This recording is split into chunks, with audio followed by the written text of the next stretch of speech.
नमस्कार दोस्तों, स्वागत है आप सभी लोगों का सोनू स्टडी क्लास है यूट्यूब चैनल में। दोस्तों मैं आप लोगों को NCERT book class 10th Hindi chapter 5 अग्र पूजा खंड काव्य में आप लोगों को इस वीडियो में बताऊंगा। प्रश्न नंबर 1, अग्र पूजा खंड काव्य का सारांश लिखिए, या अग्र पूजा का कथा सार अपने शब्दों में लिखिए, या अग्र पूजा के कथानक का सारांश लिखिए, या अग्र पूजा खंड काव्य की कथा वस्तु संक्षेप में लिखिए, या अग्र पूजा खंड काव्य की प्रमुख घटना का उल्लेख कीजिए।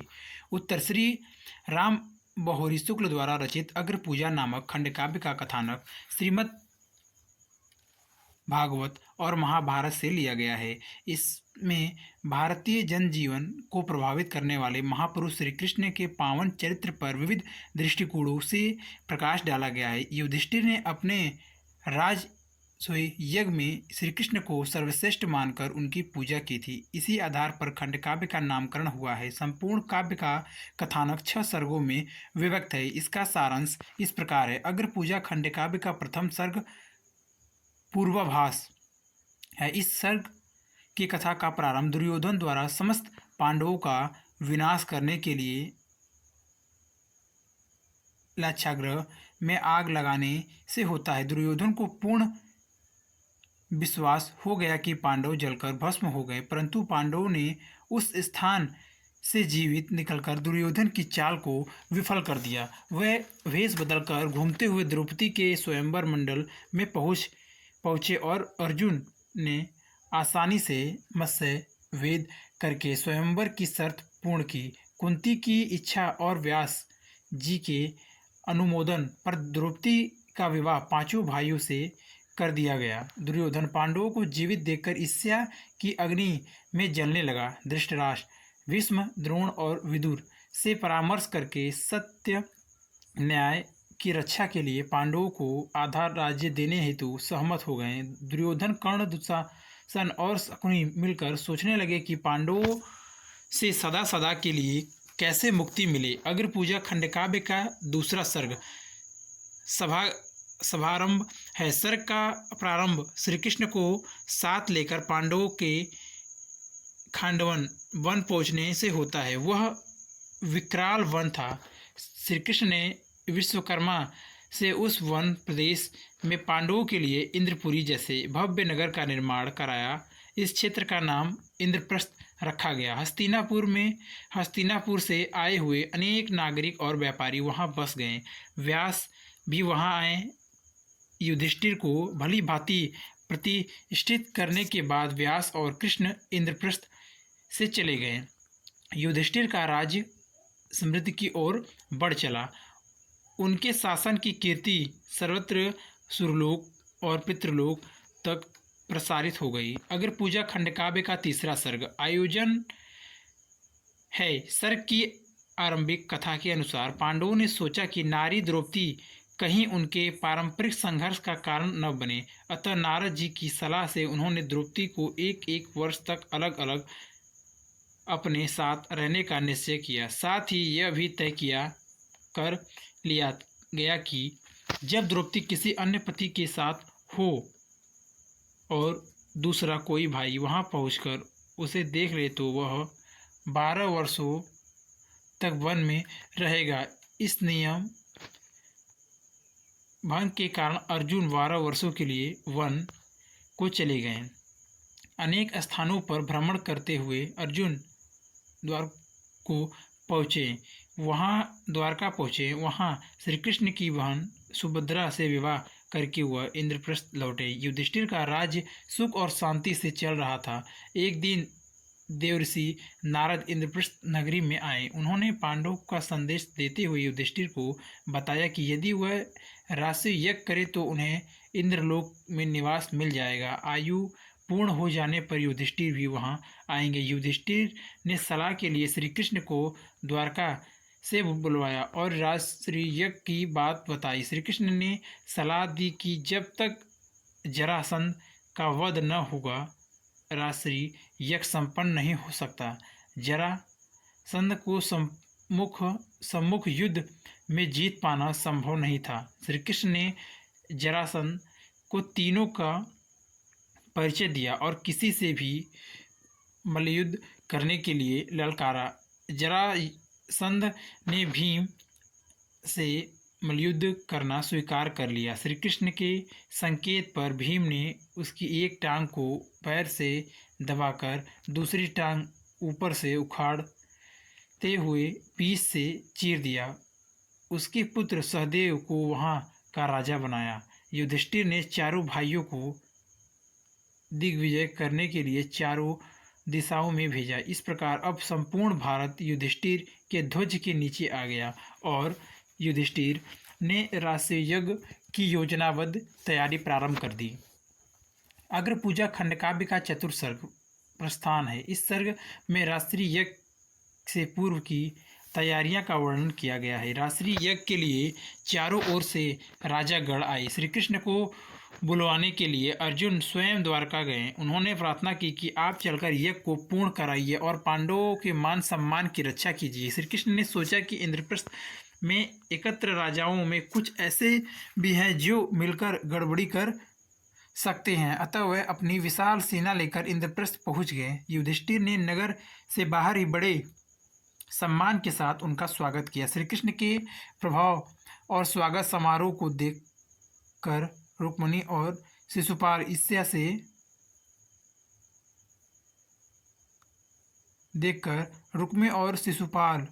ईर्ष्या से तिलमिला उठे। अगर पूजा खंडकाव्य का पंचम सर्ग राष्ट्रीय यज्ञ है। राष्ट्रीय यज्ञ प्रारंभ होने से पूर्व सभी राजाओं ने अपना अपना स्थान ग्रहण कर लिया।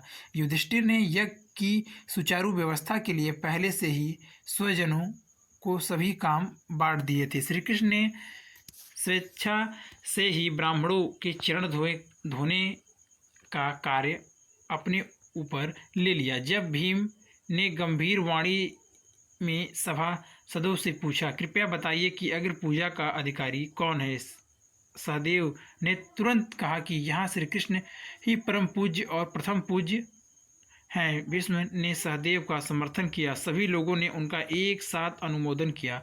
केवल शिशुपाल ने श्री कृष्ण के चरित्र पर दोषारोपण करते हुए इस बात का विरोध किया। अंततः सहदेव ने कहा कि मैं श्री कृष्ण को सम्मानित करने जा रहा हूँ, जिसमें भी सामर्थ्य हुआ मुझे रोक ले। शिशुपाल तुरंत क्रोधातुर होकर श्री कृष्ण पर आक्रमण करने दौड़ा। श्री कृष्ण मुस्कुराते रहे और तब वह श्री कृष्ण के प्रति नाना प्रकार के अपशब्द कहने लगा। श्री कृष्ण ने उसे सावधान किया और कहा कि फूफी को वचन देने के कारण ही मैं तुम्हें क्षमा करता जा रहा हूँ। फिर भी शिशुपाल ने माना और उनकी कटु निंदा करता रहा। अंततः श्री कृष्ण ने सुदर्शन चक्र से उसका सिर काट दिया। षष्ठ सर्ग उपसंहार में उल्लिखित शिशुपाल और कृष्ण के विवाद का यज्ञ पर कोई प्रभाव नहीं पड़ा। यज्ञ निर्विघ्न चलता रहा। व्यास, धौम्य आदि 16 तत्वज्ञानी ऋषियों ने यज्ञ कार्य संपन्न किया। युधिष्ठिर ने उन्हें दान दक्षिणा देकर उनका यथोचित सत्कार किया। तत्वज्ञानी ऋषियों ने भी युधिष्ठिर को हार्दिक आशीर्वाद दिया, जिसे युधिष्ठिर ने विनम्र भाव से सिरोधार्य किया। प्रश्न नंबर 2, अग्र पूजा खंडकाव्य के प्रथम सर्ग पूर्वाभास का सारांश लिखिए। उत्तर, दुर्योधन ने समस्त पांडवों का विनाश करने के लिए लाक्षागृह में आग लगवा दी। उसे पूर्ण विश्वास हो गया कि पांडव जलकर भस्म हो गए, परंतु पांडवों ने उस स्थान से जीवित निकलकर दुर्योधन की चाल को विफल कर दिया। वे वेश बदलकर घूमते हुए द्रौपदी के स्वयंवर मंडल में पहुंचा और अर्जुन ने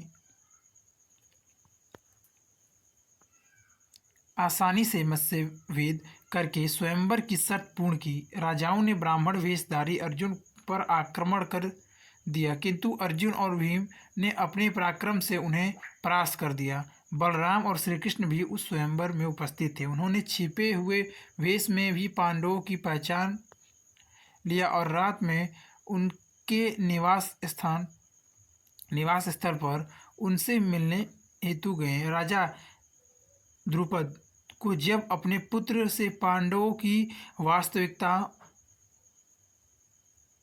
ज्ञात हुई तो द्रुपद ने उन्हें राजभवन में आमंत्रित किया और कुंती की इच्छा और व्यास जी के अनुमोदन पर द्रौपदी का विवाह पांचों भाइयों से कर दिया गया। इधर दुर्योधन पांडवों को जीवित देखकर ईर्ष्या की अग्नि में जलने लगा। शकुनी उसे और भी उकसाने लगा। वह कर्ण को लेकर धृतराष्ट्र के पास पहुंचा और पांडवों के विनाश की अपनी इच्छा पर चर्चा की। धृतराष्ट्र ने उसे अपने भाई पांडवों के साथ प्रेम पूर्वक रहने की सलाह दी, लेकिन वह नहीं माना। कर्ण ने उसे पांडवों को युद्ध करके जीत लेने हेतु प्रेरित किया, लेकिन उसने कर्ण की सलाह भी नहीं मानी।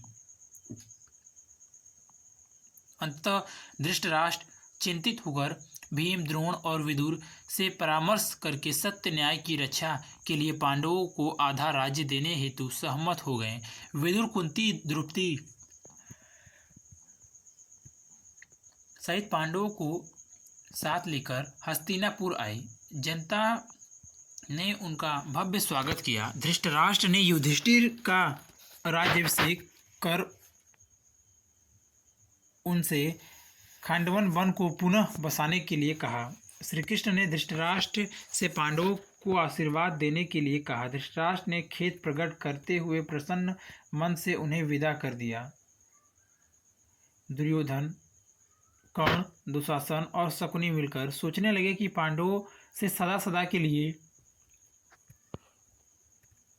कैसे मुक्ति मिले। प्रश्न नंबर 3, अग्र पूजा खंडकाव्य के शुभारंभ सर्ग द्वितीय सर्ग का सारांश लिखिए। उत्तर, श्री कृष्ण का साथ लेकर पांडव खंडवन वन पहुँचे। वहाँ विकराल वन था। श्री कृष्ण ने विश्वकर्मा से उस वन प्रदेश में पांडवों के लिए इंद्रपुरी जैसे भव्य नगर का निर्माण कराया। नगर रक्षा के लिए शक्ति शस्त्रागार, सैनिक गृह आदि निर्मित किए गए। सर्वत्र सुरम्य, उद्दाम और लंबे चौड़े भव्य मार्ग थे। वहाँ निर्मल जल से परिपूर्ण नदियाँ और कमल से सुशोभित सरोवर थे। इस क्षेत्र का नाम इंद्रप्रस्थ रखा गया।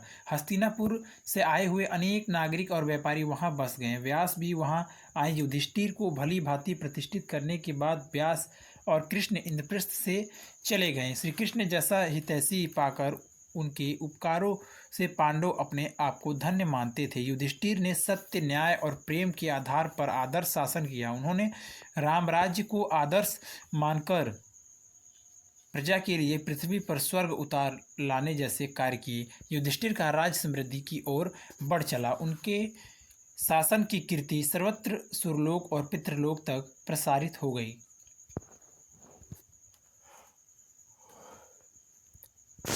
प्रश्न नंबर 4, अग्र पूजा खंडकाव्य के आयोजन सर्ग तृतीय सर्ग का कथासार, कथा वस्तु, कथानक अपने शब्दों में लिखिए। या अग्र पूजा के आधार पर जरासंध वध को वर्णन कीजिए। उत्तर, संसार में धन, धरती और स्त्री के कारण संघर्ष होते आए हैं। कौरव धन और धरती के पीछे ही पागल थे। पांडवों ने सोचा कि नारी द्रौपदी कहीं उनके पारंपरिक संघर्ष का कारण न बने, अतः नारद जी की सलाह से उन्होंने द्रौपदी को एक एक वर्ष तक अलग अलग अपने साथ रखने का निश्चय किया। साथ ही यह भी तय कर लिया गया कि जब द्रौपदी किसी पति के साथ हो और कोई दूसरा भाई वहां पहुंचकर उन्हें देख ले तो वह 12 वर्षों तक वन में रहेगा। एक दिन चोरों ने एक ब्राह्मण की गाय चुरा ली। वह राजभवन में न्याय और सहायता के लिए पहुंचा। अर्जुन उसकी रक्षा के लिए शस्त्रागार से शस्त्र लेने गए तो वहां उन्होंने द्रौपदी को युधिष्ठिर के साथ देख लिया। उन्होंने चोरों से गाय छुड़वाकर ब्राह्मण को दे दी और नियम भंग के कारण 12 वर्षों के लिए वन को चले गए। अनेक स्थानों पर भ्रमण करते हुए अर्जुन द्वारका पहुँचे। वहाँ श्री कृष्ण की बहन सुभद्रा से विवाह करके वह इंद्रप्रस्थ लौटे।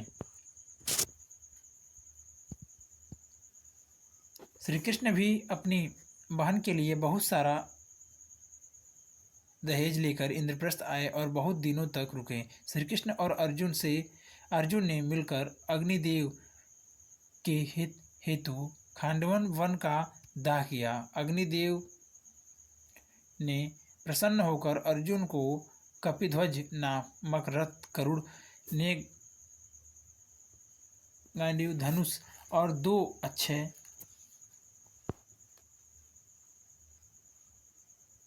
दृढ़ उपहार में दिए। श्री कृष्ण को अग्निदेव ने कोमोद की गदा और सुदर्शन चक्र प्रदान किए। यही अग्नि की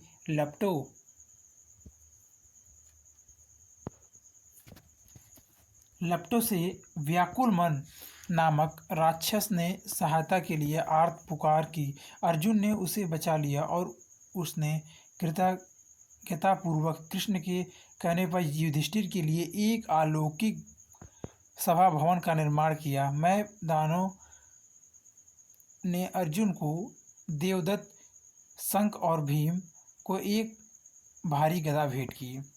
युधिष्ठिर का राज्य सुख और शांति से चल रहा था। एक दिन देवर्षि नारद इंद्रप्रस्थ नगरी में आए। उन्होंने पांडवों का संदेश देते हुए युधिष्ठिर को बताया कि यदि वे राजर्षि यज्ञ करें तो उन्हें इंद्रलोक में निवास मिल जाएगा। आयु पूर्ण हो जाने पर युधिष्ठिर भी वहां आएंगे। युधिष्ठिर ने नारद के द्वारा संदेश भेजकर सलाह के लिए श्री कृष्ण को द्वारका से बुलवाया और राजर्षि यज्ञ की बात बताई। श्री कृष्ण ने कह दी कि जब तक जरासंध का वध न होगा राजर्षि यज्ञ संपन्न नहीं हो सकता। इसलिए उन्होंने अर्जुन और भीम के साथ लेकर मगध की राजधानी गिरिवध की ओर प्रस्थान किया और ब्रह्मचारी वेश में नगर में प्रवेश किया। जरासंध ने रुद्र यज्ञ में बलि देने के लिए 2000 राजाओं को बंदी बना रखा था। श्री कृष्ण का विचार था कि जरासंध को मारने पर यज्ञ का मार्ग भी साफ हो जाएगा और राजाओं की मुक्ति भी हो जाएगी, किंतु जरासंध को सम्मुख युद्ध में जीत पाना संभव नहीं था। श्री कृष्ण ने जरासंध को तीनों का परिचय दिया और किसी से भी मल्लयुद्ध करने के लिए ललकारा। जरासंध ने भीम को ही अपने जोड़ का समझकर उससे मल्लयुद्ध करना स्वीकार कर लिया। 13 दिन के युद्ध के बाद जरासंध के थक जाने पर भीम ने टांग पकड़कर घुमा घुमा उसे पृथ्वी पर पटकना शुरू कर दिया। श्री कृष्ण के संकेत पर भीम ने उसकी एक टांग को पैर से दबाकर दूसरी टांग ऊपर को उठाते हुए भी बीच से चीर दिया। इसके बाद उन्होंने समस्त बंदी राजाओं को मुक्त कर दिया और जरासंध के पुत्र सहदेव को वहां का राजा बनाया, जिसने युधिष्ठिर की अधीनता स्वीकार कर ली। इंद्रप्रस्थ लौटकर श्री कृष्ण युधिष्ठिर से विदा लेकर द्वारका चले गए। युधिष्ठिर ने चारों भाइयों को दिग्विजय करने के लिए चारों दिशाओं में भेजा। चारों भाइयों ने सभी राजाओं को जीतकर युधिष्ठिर के अधीन कर दिया। इस प्रकार अब संपूर्ण भारत युधिष्ठिर के ध्वज के नीचे आ गया। युधिष्ठिर ने राजर्षि यज्ञ की योजनाबद्ध तैयारी प्रारंभ कर दी। एक भव्य विशाल यज्ञशाला बनाई गई। सभी दिशाओं में निमंत्रण पत्र भेजे गए। कौरवों सहित अनेक राजा यज्ञ में भाग लेने के लिए इंद्रप्रस्थ में एकत्र होने लगे। सबका यथोचित सत्कार करके उपयुक्त आवासों में ठहराया गया। वहाँ देव, मनुज और दानव सभी स्वागत के लोग आमंत्रित एवं एकत्रित हुए। प्रश्न नंबर 5, अग्र पूजा खंडकाव्य के प्रस्थान सर्ग चतुर्सर्ग का सारांश लिखिए। उत्तर, रात्रि यज्ञ के लिए चारों ओर से राजागण आए। श्री कृष्ण को बुलाने के लिए अर्जुन स्वयं द्वारका गए। उन्होंने प्रार्थना की कि आप चलकर यज्ञ को पूर्ण कराइए और पांडवों के मान सम्मान की रक्षा कीजिए। श्री कृष्ण ने अर्जुन को विदा कर बलराम और दरबारी जनों से विचार विमर्श किया। उन्होंने सोचा कि इंद्रप्रस्थ में एकत्र राजाओं में कुछ ऐसे भी जो उनकी मन से तो अधीनता स्वीकार कर चुके हैं पर मन में उनके विरोधी हैं। यह लोग मिलकर कुछ गड़बड़ी अवश्य कर सकते हैं। अतः निश्चय हुआ कि वह पूरी राज सज्जा और सैन्य बल के साथ तैयार होकर जाएंगे। श्री कृष्ण अपनी विशाल सेना लेकर इंद्रप्रस्थ पहुंच गए। युधिष्ठिर ने नगर के बाहर ही बड़े सम्मान के साथ उनका स्वागत किया और स्वयं श्री कृष्ण का रथ हाँकते हुए उन्हें नगर में प्रवेश कराया। विशाल जन समुदाय श्री कृष्ण की शोभा यात्रा को देखने के लिए उमड़ पड़ा। नगरवासी अपार श्रद्धा और प्रेम से श्री कृष्ण का गुणगान कर रहे थे। श्री कृष्ण भव्य स्वागत के बाद युधिष्ठिर के महल में ठहराए गए।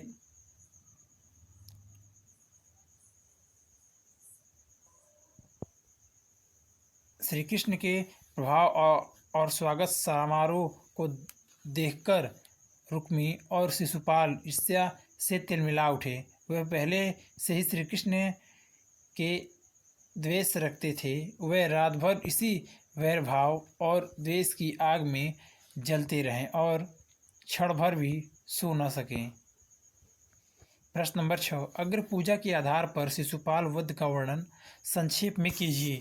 यह अग्र पूजा खंडकाव्य के राजश्री यज्ञ सर्ग पंचम सर्ग का सारांश अपने शब्दों में लिखिए। यह सभा में शिशुपाल से भीष्म ने क्या कहा, इस पर विशेष प्रकाश डालिए। यह अग्र पूजा खंडकाव्य के पंचम सर्ग राजश्री यज्ञ का सारांश लिखिए। यह अग्र पूजा खंडकाव्य में सबसे अधिक प्रभावित करने वाली घटना का संकारण उल्लेख कीजिए। यह अग्र पूजा खंडकाव्य के आधार पर शिशुपाल वध के संदर्भ में श्री कृष्ण की सहनशीलता का उल्लेख कीजिए।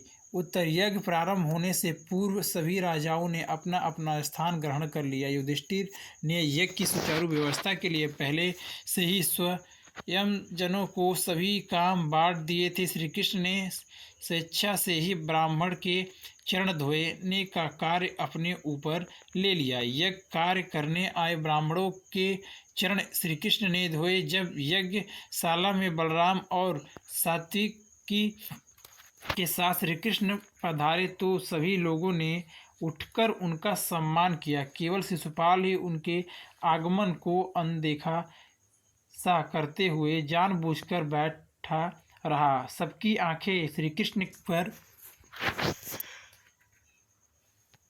टिकी रह गई। तभी भीष्म ने गंभीर वाणी से सभासदों से पूछा, कृपया बताइए कि सर्वश्रेष्ठ व्यक्ति कौन है जिसे सर्वप्रथम पूजा जाए, अर्थात अगर पूजा का अधिकारी कौन है। सहदेव ने तुरंत कहा कि यहाँ श्री कृष्ण ही परम पूज्य और प्रथम पूज्य हैं। भीष्म ने सहदेव का समर्थन किया और सभी लोगों ने उनका एक साथ अनुमोदन किया। केवल शिशुपाल ने श्री कृष्ण के चरित्र पर दोषारोपण करते हुए इस बात को विरोध किया। भीम को क्रोध आया पर भीष्म ने भीम को रोक दिया। भीष्म बड़े स्वयं और शांत भाव से शिशुपाल के तर्कों का उत्तर देते हुए बोले कि स्वार्थ की हानि और ईर्ष्या के वशीभूत होने पर मानव अंधा हो जाता है। उसे गुण भी दोष और यश भी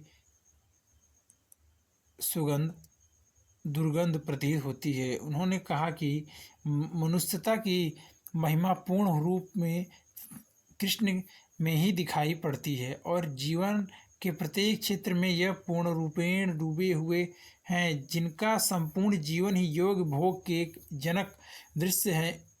इसके समान रूप में जन्म लेने वाला ही इसे जान सकता है। सीमित दृष्टि और देश बुद्धि रखने वाला व्यक्ति उन्हें नहीं जान सकता।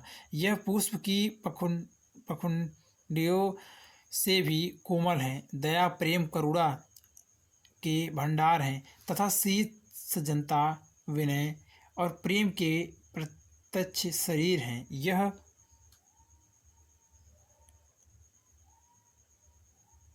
अनीति को मिटाते हैं तथा धर्म मर्यादा की स्थापना करते हैं। इस तरह से भीम ने श्री कृष्ण के गुणों का वर्णन किया। फिर भी शिशुपाल अनर्गल की वक्ता रहा। अंततः सहदेव ने कहा कि मैं श्री कृष्ण को सम्मानित करने जा रहा हूँ, जिसमें भी सामर्थ्य हुआ मुझे रोक ले। यह कहकर सहदेव ने सर्वप्रथम श्री कृष्ण के चरण धोए और फिर अन्य सभी पूज्यों के बाद प्रक्षालय किए। शिशुपाल आतुर होकर श्री कृष्ण पर आक्रमण करने दौड़ा। श्री कृष्ण मुस्कुराते हुए शिशुपाल को चारों ओर श्री कृष्ण दिखाई दे रहे थे। वह इधर उधर दौड़कर घूंसे मारने की चेष्टा करता हुआ हाँफने लगा और श्री कृष्ण के प्रति नाना प्रकार के अपशब्द कहने लगा। श्री कृष्ण ने उसे सावधान किया और कहा कि फूफी को वचन देने के कारण ही मैं तुम्हें क्षमा करता जा रहा हूँ। फिर भी शिशुपाल न माना और उसकी कटु निंदा करता रहा। अंततः श्री कृष्ण ने सुदर्शन चक्र से उसका सिर काट दिया। युधिष्ठिर ने शिशुपाल के पुत्र को उसके बाद चेदी राज्य का राजा घोषित कर दिया। प्रश्न नंबर 7।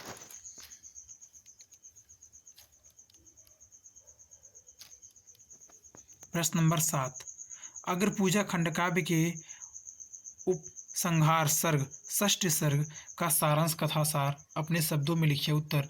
पंचम सर्ग में उल्लिखित शिशुपाल और कृष्ण के विवाद का यज्ञ पर कोई प्रभाव नहीं पड़ा और यज्ञ निर्विघ्न चलता रहा। व्यास, धौम्य आदि 16 तत्वज्ञानी ऋषियों ने यह कार्य संपन्न किया। युधिष्ठिर ने उन्हें दान दक्षिणा देकर उनका यथोचित सत्कार किया। उन्होंने बलराम और श्री कृष्ण के प्रति अपना आभार प्रकट किया। सभी राजा उनके सौम्य स्वभाव और सत्कार से संतुष्ट हुए और उन्होंने युधिष्ठिर को अपना अधिपति मानते हुए उनकी आज्ञा पालन करने का वचन दिया। तत्वज्ञानी ऋषियों ने भी युधिष्ठिर को हार्दिक आशीर्वाद दिया, जिसे युधिष्ठिर ने विनम्र भाव से सिरोधार्य किया। प्रश्न नंबर 8। अग्र पूजा खंड काव्य के आधार पर उनके नायक श्री कृष्ण का चरित्र चित्रण कीजिए।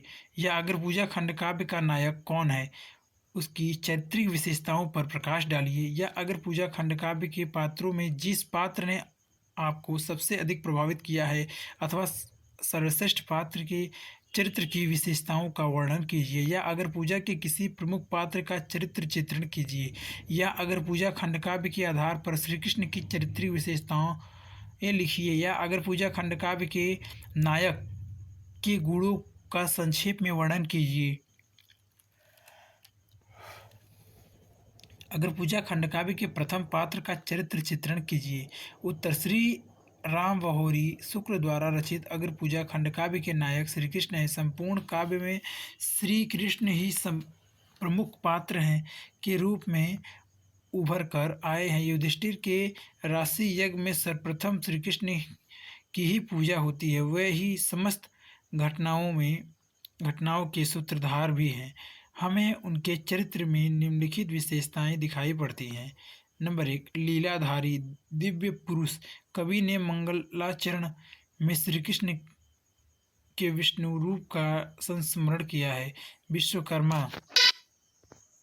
विश्वकर्मा से भयानक खंडकाव्य वन में अलौकिक नगर का निर्माण करवा देने तथा शिशुपाल को अनेक रूपों में दिखाई देने के कारण वह पाठकों को अलौकिक पुरुष के रूप में प्रतीत होते हैं। नंबर 2। शिष्ट एवं विनयी।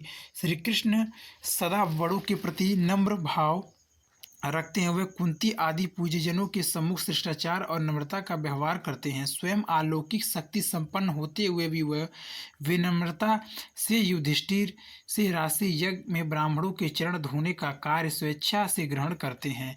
नंबर 3। पांडवों के परम हितैषी। श्री कृष्ण पांडवों के परम हितैषी हैं। वे उनके सभी कार्यों में पूर्ण सहयोग देते हैं। द्रौपदी के स्वयंवर में पांडवों को पहचानकर वे से आत्मीयता से मिलते जाते हैं। वह पांडवों के लिए इंद्रपुरी सदृश नगर का निर्माण करवाने के लिए उनके राष्ट्रीय यज्ञ की सफलता के लिए जरासंध को मारने की योजना बनाते हैं। राष्ट्रीय यज्ञ में किसी विरोधी राजा के विंध डालने की आशंका से वे संशयन यज्ञ में पहुंचते हैं। इस बातों से स्पष्ट है कि श्री कृष्ण पांडवों के शुभचिंतक हैं। नंबर 4। अनुपम सौंदर्यशाली। श्री कृष्ण अलौकिक महापुरुष और अनुपम सौंदर्यशाली थे। इंद्रप्रस्थ जाते समय सभी नगरवासी उनके सौंदर्य को देखने के लिए दौड़ पड़े थे। इंद्रप्रस्थ की नारियां उनकी मधुर मुस्कान पर मुग्ध होकर न्यौछावर हो गई। देखा सुना न पढ़ा कहीं भी ऐसा अनुपम रूप अमंद, ऐसी मधु मुस्कान न देखी है गोविंद सदृश गोविंद। नंबर 5, धैर्यवान एवं शक्ति संपन्न श्री कृष्ण परम वीर थे। यही कारण है कि वे केवल अर्जुन और भीम को साथ लेकर जरासंध का वध करने पहुँच जाते हैं। शिशुपाल की अशिष्टता और निष्ठा को भी वह बहुत देर तक सहन करते हैं। भीष्म के समझाने पर भी जब वह दुर्वचन कहने से नहीं माना तो उन्होंने उसे दंड देने का निश्चय कर लिया और सुदर्शन चक्र से उसका वध कर दिया।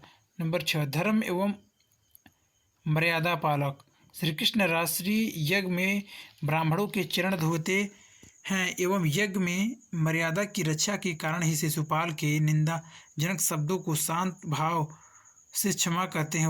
वे आदर्श मानव हैं। भीष्म के शब्दों में शील, सुजनता, विनय, प्रेम की केशव है। प्रत्यक्ष शरीर मिटा अनीति, धर्म मर्यादा स्थापन करते हैं यदुवीर। नंबर 7, अनासक योगी श्री कृष्ण के व्यक्तित्व में भोग और योग का सुंदर समन्वय है। वे सांसारिक होते हुए भी संसार से निर्लिप्त हैं। जल में कमल पत्र की भांति हुए मनुष्यों के सभी कार्यों को अनासक्त रहकर पूर्ण करते हैं। सबके पूजनीय होने के कारण ही उन्हें अग्र पूजा के लिए चुना जाता है। निष्कर्ष रूप में कहा जा सकता है कि श्री कृष्ण अत्यंत श्रेष्ठ और विनम्र हैं। वे पांडवों के परम हित चिंतक और अनुपम सौंदर्यवान हैं। वह धर्म एवं मर्यादा के पालक और अलौकिक शक्ति संपन्न हैं। उनके बारे में स्वयं भीष्म कहते हैं, श्री कृष्ण महामानव हैं, जीवन के प्रत्येक क्षेत्र में आगे रहने वाले हैं। संसार में रहकर भी वे अनासक और कर्मयोगी हैं। उनमें रूप, शीत एवं शक्ति का अनुपम भंडार है। योग तथा भोग से पूर्ण इनका व्यक्तित्व अनूठा उदाहरण है। यह सजनता, विनम्रता, प्रेम और उदारता के पुंज हैं। इस बात में तनिक भी संदेह नहीं है कि श्री कृष्ण का व्यक्तित्व अत्यंत आदर्शपूर्ण एवं महान है। प्रश्न नंबर 9, अग्र पूजा के आधार पर युधिष्ठिर का चरित्र चित्रण कीजिए। या अग्र पूजा के आधार पर युधिष्ठिर के चरित्र की विशेषताओं का उल्लेख कीजिए। या अगर पूजा में जिस पात्र के चरित्र गुणों ने आपको प्रभावित किया हो उस पर संक्षेप में प्रकाश डालिए। उत्तर, युधिष्ठिर पांडवों के सबसे बड़े थे। इंद्रप्रस्थ में उनका ही राज्याभिषेक किया जाता है। सभी राजा उनकी अधीनता को स्वीकार करते हैं तथा वह ही राष्ट्रीय यज्ञ संपन्न कराते हैं। इस प्रकार युधिष्ठिर अग्र पूजा काव्य के प्रमुख पात्र है। उनका चरित्र मानव आदर्शों की स्थापना करने वाला है, जिसकी मुख्य विशेषताएं निम्नलिखित है। नंबर, विनम्र स्वभाव। युधिष्ठिर विनम्र स्वभाव के हैं। इंद्रप्रस्थ में गुरु द्रोणाचार्य के प्रवेश करते हुए विनय भाव से उनके चरणों में गिर पड़ते हैं। राष्ट्रीय यज्ञ के समय श्री कृष्ण के आने पर वह उनका रथ स्वयं हाँककर उन्हें नगर में प्रवेश कराते हैं। यज्ञ के समाप्त होने पर वह तत्वज्ञानी ऋषियों को पर्याप्त दान दक्षिणा देते हैं और उनके आशीर्वाद को विनम्र भाव से स्वीकार करते हैं। नंबर 2, आदर्श शासक। महाराज युधिष्ठिर एक आदर्श शासक के रूप में हमारे सामने आते हैं। वे राम राज्य को आदर्श मानकर प्रजा को सुखी संपन्न बनाने का प्रयत्न करते हैं। प्रयत्न उनकी यह निस्दिन लाए भू पर स्वर्ग उतार। वे भारत के सभी राजाओं को जीतकर शक्तिशाली भारत राष्ट्र का निर्माण करते हैं। नंबर 3, धार्मिक तथा सत्य प्रेमी। युधिष्ठिर धार्मिक और सत्य प्रेमी है। वे प्रत्येक कार्य को धर्म और न्याय के अनुसार करते हैं। वे सदैव सत्य के पथ पर चलते हैं। उनके संबंध में स्वयं नारद जी इस प्रकार कहते हैं, बोल उठे गदद्वाणी से धर्मराज जीवन भव धन्य धरणी में सत्कर्म निरत जन नहीं दिखता तुम सा अन्य। राष्ट्रीय यज्ञ को संपन्न करके हुए अपने पिता की इच्छा को पूर्ण करते हैं। नंबर 4, उदार हृदय। युधिष्ठिर अत्यंत उदार हैं। वे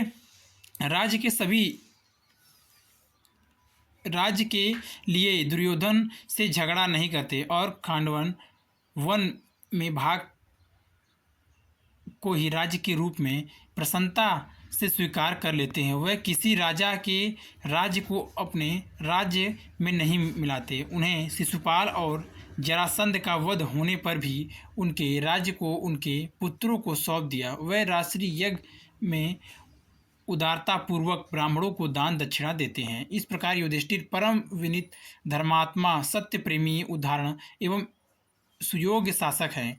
प्रश्न नंबर 10, अग्र पूजा खंडकाव्य के आधार पर शिशुपाल का चरित्र चित्रण कीजिए। उत्तर, शिशुपाल भी अग्र पूजा खंडकाव्य को एक प्रमुख चरित्र हैं। वह चेदी राज्य का स्वामी है। प्रस्तुत खंडकाव्य में उनकी भूमिका खलनायक की है। वह हमें ईर्ष्यालु, क्रोधी, अविनीत और अशिष्ट व्यक्ति के रूप में दृष्टिगोचर होता है। शिशुपाल का चरित्र चित्रण इस प्रकार किया जा सकता है। नंबर 1, श्री कृष्ण का शत्रु। शिशुपाल और श्री कृष्ण के बीच पुरानी शत्रुता है। शिशुपाल रुक्मी की बहन रुक्मणी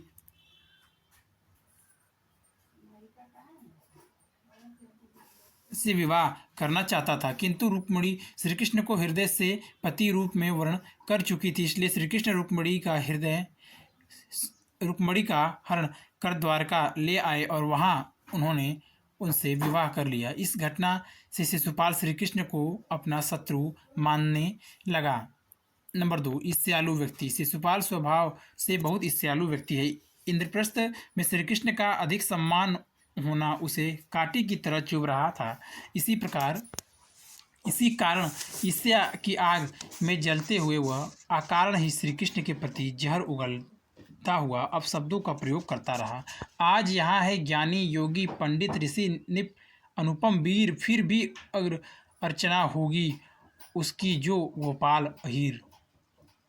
शिशुपाल ईर्ष्यावश श्री कृष्ण को नाचने कूदने वाला, छलिया और अशिष्ट भी बतलाता है। नंबर 3, क्रोधी और अभिमानी। शिशुपाल में क्रोध और अभिमान का भाव कूट कूट कर भरा था। वहाँ भरी सभा में सीना तानकर श्री कृष्ण की और हाथ पाई के लिए बढ़ाता है और उन्हें भला बुरा कहकर ललकारता है। वह बोला, मायावी, छलिया, इंद्रजाल, अब करके बंद। आज सम्मुख तू बच न सकेगा करके यह सारे छंद उसके अभिमानी स्वभाव के कारण ही उस पर भीष्म के उपदेश और सहदेव की सूझबूझ का कोई प्रभाव नहीं होता। नंबर 4, अशिष्ट। शिशुपाल की वाणी में दूसरों के प्रति शिष्टता का अभाव है। वह जहाँ एक और अग्र पूजा के लिए श्री कृष्ण का नाम प्रस्तावित करने को सहदेव का लड़कपन बताता है, वहाँ दूसरी ओर भीष्म की बुद्धि को भी मारी गई कहता है। लगता सठिया गए भीष्म हैं, मारी गई बुद्धि भरपूर, तभी अनगल बातें करते करो यहाँ से इनको दूर। निष्कर्ष रूप में कहा जा सकता है कि शिशुपाल का चरित्र एक खलनायक के रूप में अनेक दोषों से भरा है। अगर वीडियो अच्छी लगे तो वीडियो को लाइक करें, शेयर करें, कमेंट करें और नेक्स्ट वीडियो के लिए चैनल को सब्सक्राइब जरूर करें। Thank you for watching.